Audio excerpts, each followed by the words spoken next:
어서 오세요. 반갑습니다. 안녕하세요. 저는 20대 후반 남자입니다. 황당한 제 얘기를 시작하려면 중학교 시절부터 이야기를 해야 될 것 같습니다. 저는 그냥 평범했습니다. 점심시간이면 친구들과 축구하고, 눈 오는 겨울이면 눈싸움하고, 여름에 화장실에서 물장난 치다가 혼나는 그런 학생이었습니다. 그 시절에 중요했던 키는 반에는 큰 편이었고, 외모는 잘생기지도 못생기지도 않았던 것 같습니다. 장난기가 많아서 그런지 주변에 친구들은 많았습니다. 중학교 3학년이 되던 해에 같은 아파트에 살던 쌍둥이 여자애들이 저희 학교 1학년으로 입학하게 되었습니다. 어렸을 때부터 그 아파트에서 오래 살아서 같이 놀았기에 나름 친했습니다. 그래서 고등학교 가기 전까지는 같이 등하교를 하였습니다. 일란성 쌍둥이라서 둘이 정말 엄청 닮았습니다. 사실 그때 둘의 대화를 들으면서 언니, 동생을 구분했을 뿐, 길 가다가 한 명씩 만나면 누가 누군지 정말 모르겠더라고요. 같은 아파트에 살다 보니 생각보다 동선이 겹치는 경우가 많았습니다. 같은 학원, 같은 버스, 같은 학교, 같은 미용실 등등. 지방의 작은 동네이다 보니 더 자주 만나게 되었습니다. 그러던 어느 날 쌍둥이 언니가 저한테 좋아한다며 고백을 하였습니다. 너무나 어렸을 때부터 같이 놀았기에 여자친구로서 생각해 본 적이 없었습니다. 게다가 살면서 짝사랑은 해봤을 뿐 고백을 받아본 적이 없어서 어안이 벙벙했습니다. 또 그 쌍둥이들은 예쁘게 생겨서 학교에서 나름 인기도 좋고 저한테 소개해달라고 하는 친구들이 많을 정도였습니다. 그래서 당황하면서 왜 나를 이라고 물어보았고 그냥 좋다면서 사귀었으면 좋겠다고 하였습니다. 그래서 생각해 보겠다고 하고 집으로 돌아왔습니다. 며칠이 지나고 나서 사귀기로 하였는데 쌍둥이 동생도 저한테 고백을 하는 것이었습니다. 순간 쌍둥이들이 나 같은 놈을 좋아할 리가 없지, 놀리는 거구나 라고 생각이 들었고 쌍둥이들에게 엄청 화를 내고 헤어지게 되었습니다. 얼마 지난 후 저는 고등학교를 진학하게 되었고 더 이상 학교에서 만나지 않게 되었습니다. 게다가 고등학교를 다니게 되면서부터는 야간 자율학습을 하다 보니 겹치는 동선도 많이 없어졌습니다. 그래도 가끔 아파트에 보기는 했지만 아직도 화가 나 있었기에 모른 척하였습니다. 고3이 되던 해에 그 쌍둥이 언니는 같은 고등학교로 입학하게 되었습니다. 이때는 거의 남남 수준이었습니다. 게다가 고3이 되었기에 나름 학교에서도 독서실에서도 열심히 공부를 하였습니다. 그러던 어느 날 제 독서실 책상에 쪽지가 하나 있었습니다. 쌍둥이 언니에게 온 쪽지였습니다. 그때 마음은 진심이었고 절대 장난치는 것도 동생이 그런지도 몰랐다고 적혀 있었습니다. 그러면서 아직까지도 좋아한다며 다시 만났으면 좋겠다고 하였습니다. 그래서 쌍둥이 언니에게 문자를 보냈습니다. 아직까지도 사실 믿을 순 없지만 오해해서 미안해. 하지만 고3이다 보니 여자친구를 만드는 것은 힘들 것 같아 라고 보냈습니다. 그랬더니 오해를 풀어줘서 고마워. 가끔 연락하는 건 괜찮지? 라고 답장이 왔습니다. 그래서 알았다고 하였습니다. 예전처럼은 아니었지만 마주치면 서로 인사하고 지낼 정도는 되었습니다. 가끔 연락도 주고받고 매점에서 같이 간식도 사 먹고 하였습니다. 그렇게 가깝게 지내게 될 때쯤 수능 시험이 보게 되었습니다. 수능 시험을 끝내고 집에서 쉬고 있는데 쌍둥이 언니에게 연락이 왔습니다. 잠깐 나올 수 있냐며 아파트 근처에서 기다리고 있다고 하였습니다. 보자마자 안기며 고생 많았다며 이제 우리 사귀면 안 되냐고 물어보았습니다. 진심으로 많이 기다린 게 느껴졌습니다. 내가 더 고맙다고 하면서 제가 그 자리에서 고백을 하였습니다. 정말 진심이었다며 믿어줘서 고맙다고 하였습니다.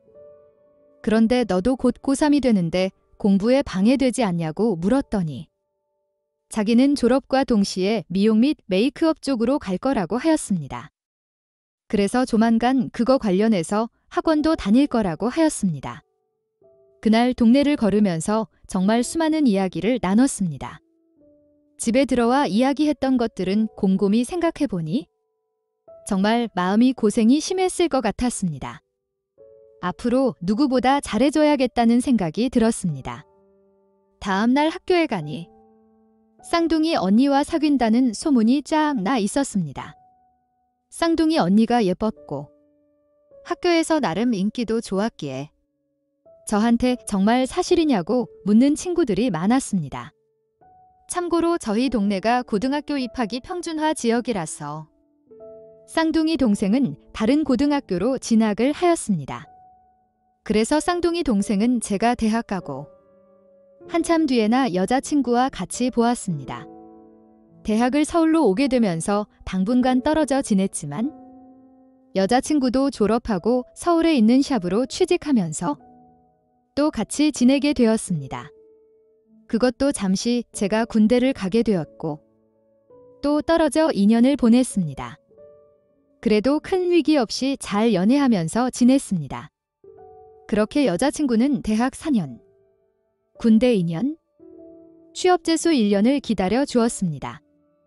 취업을 하고 어느 정도 자리를 잡으면 결혼을 하자던 여자친구는 입사 1년밖에 안 되었는데 결혼을 하자고 하였습니다.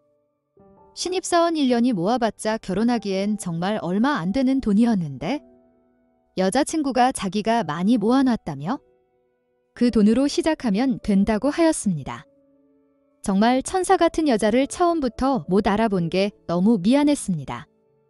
이렇게 첫사랑과 약 9년의 연애 끝에 결혼을 하였습니다. 그렇게 누구보다 행복한 사람으로 살아가고 있었습니다. 신혼생활이 1년쯤 지나서 처제가 올라왔습니다. 서울로 이직하게 되면서 집을 구할 때까지 당분간 같이 지내기로 하였습니다. 중학생 때 일이 이미 시간이 제법이 지나서 이제는 다 같이 맥주 마시면서 지난 추억이라고 웃고 넘기는 상황이었습니다. 그래서 정말 처제의 마음속에 제가 있을 거라고 단일도 생각하지 않았습니다. 그런데 처제와 둘이 있는 상황에서 처제는 노골적으로 마음을 표현하기 시작했습니다. 특히 와이프가 밤새 광고나 드라마 촬영이 있는 경우에는 외박 또는 늦게 들어오는 경우가 많았기에 그럴 때마다 처제랑 둘이 있는 것이 너무 부담스러웠습니다. 결국 와이프에게 상황을 설명을 하였고 처제랑 얘기해 본다고 하였습니다. 한참을 얘기를 나누고 와서는 결국 처제는 내보내야겠다고 하였습니다. 제가 걱정했던 대로 처제도 아직까지 저한테 마음이 있던 것이었습니다. 설마 하였지만 와이프한테 인정했다고 하니까 괜히 와이프한테 미안하고 마음이 무거웠습니다. 약 몇 개월간 처제랑 같이 살면서 아무리 일란성이라도 이렇게까지 비슷할까 했는데 행동, 목소리, 습관, 아파도 같이 아프고 화장실도 비슷하게 같이 갑니다. 그런데 아직까지 와이프랑 같은 마음으로 저를 생각하고 있을 거라고는 상상도 못했습니다. 천만다행인 게 와이프와 처제가 옷 입는 스타일이 달라서 구분이 되는 편이지. 아마 같은 옷을 입는다면 헷갈릴 것 같습니다. 그거 말고는 와이프 손이 다릅니다. 가위에 여러 번 다치고 각종 파마약 등으로 손이 많이 상해 있습니다. 아무튼 와이프는 처제를 내보내야 한다며 완강했습니다. 그래서 여자 혼자 사는 것이 위험한 것을 잘 알지만 결국 처제를 집에서 내보내게 되었습니다. 처음에 시집가기 전까지는 같이 살아도 괜찮다고 생각했는데 이렇게 끝이 났습니다. 그래도 위험할 수 있기에 저희 신혼집 근처로 처제 집을 구하였습니다. 그리고 개인적인 연락은 일절 받지도 하지도 않기로 와이프와 약속도 하였습니다. 가끔 위급하다고 도와달라고 연락이 와서 가보면 그냥 아무 이유 없이 부르는 것들이었습니다.